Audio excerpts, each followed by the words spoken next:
మీ business ఏదైనా మీ ఊర్లో promotion చేయాలంటే అది సుమన్ టీవీతోనే సాధ్యం. ఇప్పుడే సంప్రదించండి. డబ్బులు లేవు. అంతకు ముందు గవర్నమెంట్ లో ఆడ నీళ్లు లేక ఎంత ఇబ్బంది పడ్డామో ఆడ మోటార్ వేసి నీళ్లు రాలేదు.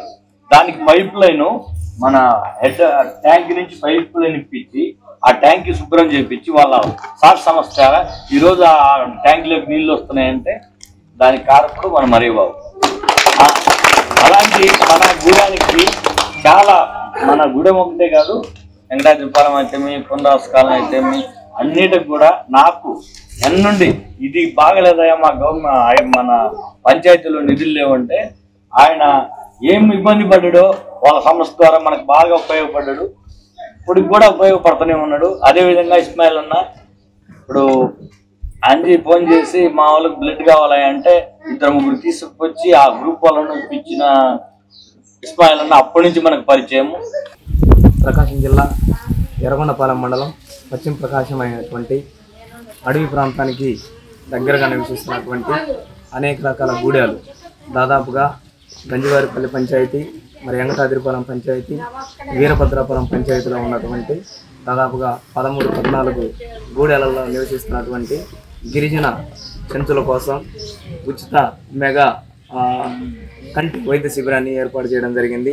ఈ కార్యక్రమాన్ని మరి ఈ ప్రాంతంలో ఉన్నటువంటి ప్రజానీకానికి, గిరిజన ప్రాంతాలలో ఉన్నటువంటి ప్రజలందరూ వైద్యానికి మెరుగైన వైద్యం అందక ఇబ్బంది పడుతున్నటువంటి పరిస్థితులన్నీ గమనించినటువంటి డాక్టర్ ఇస్మాయిల్ గారు మరి ఈ ప్రాంతంలో ఉచిత వైద్యం అనే శిబిరాన్ని ఏర్పాటు చేసి మరి ఎక్కడో ఉన్నటువంటి శాంతిరామ్ ఐ హాస్పిటల్ కర్నూలు వారిచే అనేక రకాల ఖర్చులని బేర్ చేసి మరి ఈ ప్రాంతంలో ఉన్నటువంటి గిరిజన ప్రజలందరి కోసం ఈ కార్యక్రమాన్ని నిర్వహించడం జరగటం, మరి ఇటువంటి ఆలోచన చేయడం చాలా గొప్ప విశేషం అనేటువంటి విషయాన్ని తెలియపరుస్తూ మరి ఇక్కడ స్పెషల్గా గుండె మరియు కంటికి సంబంధించినటువంటి 2 పర్టికులర్గా ఉండేటువంటి వ్యాధులకు సంబంధించినటువంటి మరి ఈ కార్యక్రమాన్ని చేయడం జరిగింది. ఇక్కడ మరి కంటికి సంబంధించి, గుండెకి సంబంధించినటువంటి వైద్యానికి సంబంధించినటువంటి డాక్టర్లు స్పెషల్గా టెస్టులు చేసి ఎవరికైతే ఇటువంటి సమస్యలు ఉన్నాయో వారిని మళ్ళీ తిరిగి కర్నూలు తీసుకెళ్ళి స్పెషల్గా కంటికి సంబంధించిన వారిని కంటికి కలద్దాలు ఇవ్వటం కానీ లేదా కంటి ఆపరేషన్ చేయటం కానీ జరుగుతుందని తెలియజేశారు. అలాగే గుండెకు సంబంధించినటువంటి ఈసీజీ కానీ, మరి గుండెకు సంబంధించినటువంటి వ్యాధికి మరి సంబంధించినటువంటి మెడిసిన్స్ కానీ, కావాల్సినటువంటి ఆపరేషన్స్ కానీ చేయాలని మరి ఇటువంటి కార్యక్రమాన్ని చేపట్టడానికి మరి ముఖ్య కారణం మరి ఇస్మాయిల్ గారు ఈ ప్రాంతంలో చేస్తున్నటువంటి సేవా కార్యక్రమాలని చెప్పవచ్చు. మరి ఈ ప్రాంతంలో మరి చాలా దారిద్ర్యకు కొంచెం దిగువన నివసిస్తున్నటువంటి ప్రజల కోసం ఇటువంటి గొప్ప కార్యక్రమాన్ని చేయడం అనేది చాలా అభినందనని ఈ కార్యక్రమం ద్వారా తెలియజేస్తా ఉన్నాం. పశ్చిమ ప్రకాశం ఎర్రగొండపాలెం మండలం అలాగే వెంకటాద్రిపాలెం గ్రామంలో ఉన్నటువంటి గిరిజన ప్రాంతం ఏదైతే ఉందో అంకమ్మగూడెంలో ఉచిత మెడికల్ క్యాంప్ అనేది నిర్వహించడం జరిగింది.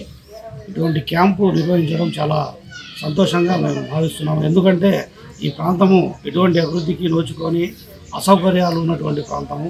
ఈ ప్రాంతంలో పేద ప్రజలు, గిరిజన ప్రజలు ఎక్కువగా ఉన్నారు. వారు వైద్యం చేయించుకోవాలంటే చాలా దూర ప్రాంతం వెళ్ళి చేయించుకోవాలి. చాలా ఖర్చుతో కూడిన విషయము.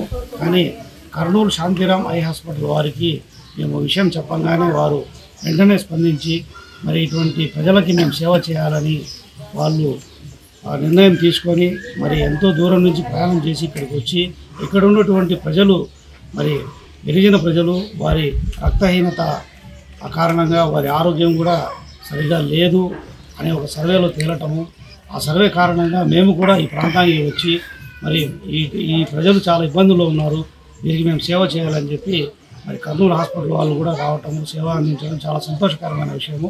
మరి ఈ కార్యక్రమానికి మాకు సహకరించినటువంటి వెంకటాద్రిపాలెము సర్పంచ్ అయినటువంటి శ్రీశైలపతి నాయుడు గారికి, అలాగే ఎస్టీ నాయకులు మరి చెవుల అంజయ్య గారికి, అలాగే ఇక్కడ వైస్ ప్రెసిడెంట్గా ఉన్నటువంటి అంకన్న గారికి, ముఖ్యంగా ఈ కార్యక్రమానికి ముందుండి తానే ముందుండి నడిపించినటువంటి మరి ఎస్సీ ఎస్టీ మోరటింగ్ మార్కపురం డివిజన్ మెంబర్ అయినటువంటి మరి నందా మరియాబాబు గారికి కూడా మేము ఈ కృతజ్ఞత తెలుపుతున్నాను. ముఖ్యంగా మేము ముస్లిం సొసైటీ అనే సంస్థను స్థాపించి కుల మతాలకు అతీతంగా సేవలు అనేవి కొనసాగిస్తున్నాము. ముందు రానున్న రోజుల్లో కూడా మేము ఇటువంటి కార్యక్రమాలు ఎన్నో చేపడతామని, అలాగే మీ యొక్క సహకారం కూడా మాకు ఉండాలని నేను మనస్ఫూర్తిగా కోరుకుంటూ సెలవు తీసుకుంటాను.